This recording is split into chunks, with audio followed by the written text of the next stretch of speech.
Hi friends. அப்பாக்கு வந்து பாத்தீங்கன்னா உடம்பு சரியில்லைன்னு சொல்லியிருந்தேன் இல்லையா, நிறைய பேர் வந்து பாத்தீங்கன்னா அப்பாக்காக ப்ரே பண்ணிருந்தீங்க. நிறைய பாசிட்டிவ் கமெண்ட்ஸ் வந்தது, சரியாயிடும் அப்படின்னு சொல்லி நிறைய பேர் சொல்லியிருந்தீங்க ஃப்ரெண்ட்ஸ். எனக்குமே வந்து பாத்தீங்கன்னா ஆறுதலா வந்து பாத்தீங்கன்னா இருந்தது ஃப்ரெண்ட்ஸ். உங்க கமெண்ட்ஸ் எல்லாம் பாக்குறதுக்கு ரொம்பவே சந்தோஷமா இருந்தது. எங்களுக்கு அப்பாவுக்காக எங்களுக்காக ப்ரே பண்ண எல்லாருக்குமே வந்து பாத்தீங்கன்னா ரொம்பவே தேங்க்ஸ் ஃப்ரெண்ட்ஸ். ரொம்பவே சந்தோஷமா இருந்தது உங்க மெசேஜ் எல்லாம் பார்க்க. அப்பா வந்து பாத்தீங்கன்னா இப்ப ஐசியூல இருந்து நார்மல் வார்டுக்கு வந்து ஷிஃப்ட் பண்ணிட்டாங்க ஃப்ரெண்ட்ஸ். அம்மா வந்து பார்க்க வந்திருக்காங்க அப்பாவை. சோ சாப்பாடு வந்து நான் செஞ்சு எடுத்துட்டு போறேன். காலைல இட்லி வந்து கொடுத்தேன், இப்ப லஞ்ச் வந்து செஞ்சிருக்கேன். அப்படியே வந்து பாத்தீங்கன்னா போயிட்டு அப்பாவை பார்த்துட்டு அம்மாவை பார்த்துட்டு வரலாம்னு சொல்லிட்டு கிளம்பிருக்கோம். அப்புறம் அப்பாவும் காட்டுங்க அவர் எப்படி இருக்காருன்னு பாக்கணும்னு சொல்லிட்டு கேட்டிருந்தீங்க. சோ இப்ப நார்மல் வார்டுல இருக்கிறதுனால அப்பாவை போய் பாக்கலாம். என்னம்மா பண்ற? தாத்தா பார்க்க போலாமா ஃப்ரெண்ட்ஸ்? நேத்து வந்து பாத்தீங்கன்னா நாங்க அங்கே ஒரு 8-9 மணி வரைக்குமே ஹாஸ்பிட்டல்ல இருந்தோம். அப்பா வந்து ஐசியூல இருந்துட்டு வெளியில வந்து பாப்பாவை பார்த்ததும் ஃப்ரெண்ட்ஸ் ரொம்ப ஹாப்பி ஆயிட்டாரு. நார்மல் வார்டுக்கு வந்தோடனே பாப்பா வந்து ஜாலியா பேசிட்டு சிரிச்சிட்டு இருந்தால, அப்பதான் அப்பா முகத்திலே சிரிப்பே வந்து. அது வரைக்கும் அவர் முகமே வந்து வேற வாடி போன மாதிரி இருந்தது. ஆமா பாப்பா வந்து பாத்தீங்கன்னா விளையாடிட்டு அப்புறம் ஐஃபை எல்லாம் போட சொல்லி கொஞ்ச நேரம் விளையாடிட்டே இருந்தா. சோ அவருக்கு வந்து பாத்தீங்கன்னா தனியா இருக்க மாதிரி இருக்கும் இல்லையா, சோ அதனாலதான் பாப்பாவை கூட்டிட்டு போலாம்னு சொல்லிட்டு போறோம். சோ போனா அவருக்கும் கொஞ்சம் ஆறுதலா இருக்கும். நாங்க யாராவது வந்து பாத்துட்டு பேசிட்டே இருந்தோம். அதனால இப்ப போனோம்னா அவர் ஈவினிங் வரைக்கும் அங்க இருப்போம். நாங்க இருந்துட்டு அதுக்கப்புறமா வருவோம். வெக்கம் வந்துச்சு போல இருக்கு தாத்தாவை பார்த்ததும்.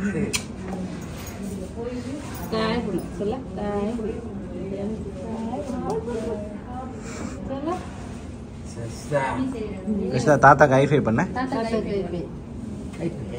ஐஃபை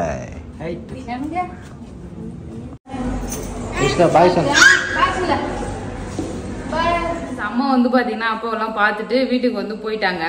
சோ இப்ப அப்பா வந்து நாங்க டிஸ்சார்ஜ் பண்ணி வீட்டுக்கு கூட்டு வந்துட்டோம் ஃப்ரெண்ட்ஸ். அப்பா இப்ப வந்து பாத்தீங்கன்னா கொஞ்சம் நல்லா இருக்காரு.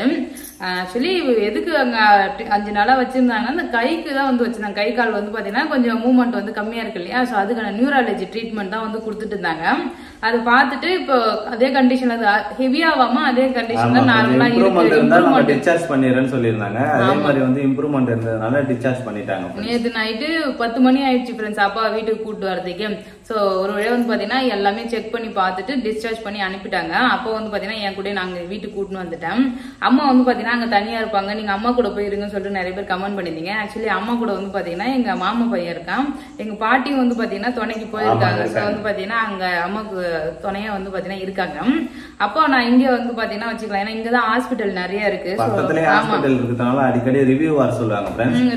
ஒரு வாரம் அப்புறம் மறுபடியும் வர சொல்லிருக்காங்க. ஆமா டேப்லெட்ஸ் எல்லாம் கொடுத்துருக்காங்க, இதெல்லாம் சாப்பிடுங்க. அப்புறம் வந்து பாத்தீங்கன்னா பிசியோதெரபிஸ்ட் நெக்ஸ்ட் வந்து பிசியோதெரபி போய் பாருங்க. சோ அந்த எக்ஸசைஸ் எல்லாம் சொல்லி கொடுத்துருக்காங்க, அதெல்லாம் வந்து பண்ண சொல்லி.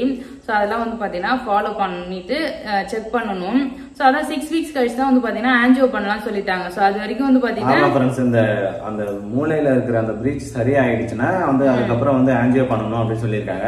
6 வாரம் அப்புறம் தான் ஃப்ரெண்ட்ஸ் மறுபடியும் அந்த ஆன்ஜியோ பண்றதை பத்தி சொல்லுவாங்கன்னு சொல்லியிருக்காங்க. ஆமா அது வரைக்கும் இந்த கை கால் நல்லா இம்ப்ரூவ் ஆயிடுச்சுன்னா அதுக்கப்புறம் வந்து செக் பண்ணி சொல்லுவாங்க இல்லையா, செக் பண்ணிட்டு அதுக்கப்புறம் பண்ணலாம்னு சொல்லியிருக்காங்க. அது வரைக்கும் அப்போ நான் இங்க வச்சுக்கிறோமா சொல்லி இங்க வச்சிட்டேன். ஏன்னா இவர் சும்மாவே இருக்க மாட்டாரு ஃப்ரெண்ட்ஸ், அங்க வேலை செஞ்சுட்டே இருப்பாரு. ஹாஸ்பிட்டல் என்ன சொல்லிட்டாங்கன்னா எந்த வேலையும் செய்யக்கூடாது, ஸ்மோக்கு ட்ரிங்கிங் அந்த மாதிரி எந்த இதுவுமே பண்ணக்கூடாது. அப்புறம் வந்து சுகர் பிபி எல்லாம் வந்து பாத்தீங்கன்னா கண்ட்ரோல்ல இருக்கணும். சோ அதெல்லாம் வந்து கண்ட்ரோல் வந்து சால்ட் அதிகமா சேர்த்து கூடாதுன்னு சொல்லிருக்காங்க. சால்ட் அப்புறம் ஆமா சோ அது மாதிரிலாம் வந்து பாத்தீங்கன்னா ரெஸ்ட்ரிக்ஷன் சொல்லியிருக்காங்க. முக்கியமா மூச்சு வாங்குற மாதிரி வந்து வேலை எல்லாம் வந்து செய்யக்கூடாதுன்னு சொல்லியிருக்காங்க. அங்க போனாருன்னு வச்சுங்களா மாடு வேற நிறைய இருக்காது, பாவமா இருக்கும். சோ பில்லிக்கு போவாரு இல்ல ஏதாவது அங்க வேலை செஞ்சுட்டே இருப்பாருன்றதுனால அங்க போகாதப்பா கொஞ்ச நேரம் இங்கே இருன்னு சொல்லிட்டு அப்புறம் நானே வந்து இங்க வச்சிருக்கேன்.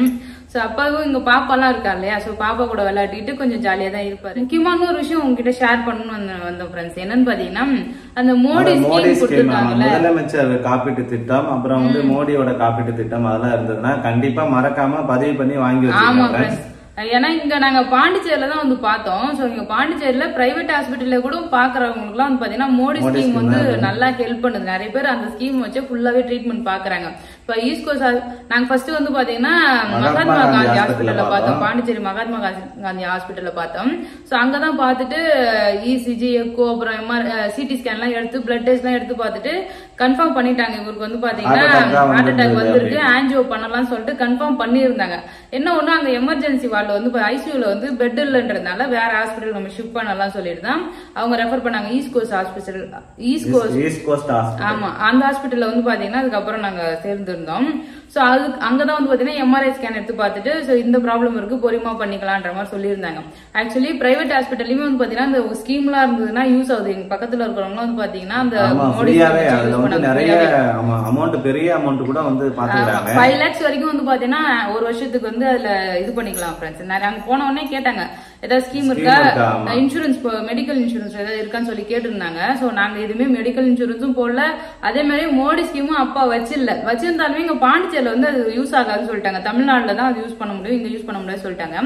பட் பாண்டிச்சேரியில இருக்கவங்க பெரிய பெரிய ஹாஸ்பிட்டல் இருக்கு இல்லையா, அந்த ஹாஸ்பிட்டல் அதை அக்செப்ட் பண்ணிக்கிறாங்க. ஆமா, சோ அது மாதிரி யாராவது வச்சிடலன்னா அப்ளை பண்ணிக்கலாம். அதே மாதிரி முதலமைச்சர் காப்பீடு திட்டம் அது கூட வாங்கினீங்கன்னா ரினியூவல் பண்ணி வச்சிருக்கணுமா. ரினியூவல் பண்ணலனாலும் அது வந்து பாத்தீங்கன்னா யூஸ் ஆகாது. சோ மெடிக்கல் இன்சூரன்ஸ் எல்லாம் கண்டிப்பா போட்டு வச்சிருக்கணும் ஃப்ரெண்ட்ஸ். இப்ப நார்மலா ஒரு குறிப்பிட்ட வயசுக்கு வந்து பாத்தீங்கன்னா அக்செப்ட் பண்ணிக்குவாங்க. கொஞ்சம் வயசானவங்க வந்து பாத்தீங்கன்னா மெடிக்கல் ஸ்கீம் கொஞ்சம் யோசிப்பாங்க. அதுக்கு வந்து நம்ம கவர்மெண்ட் ஸ்கீமாவது வந்து போட்டு வைக்கிறது ரொம்பவே நல்லது.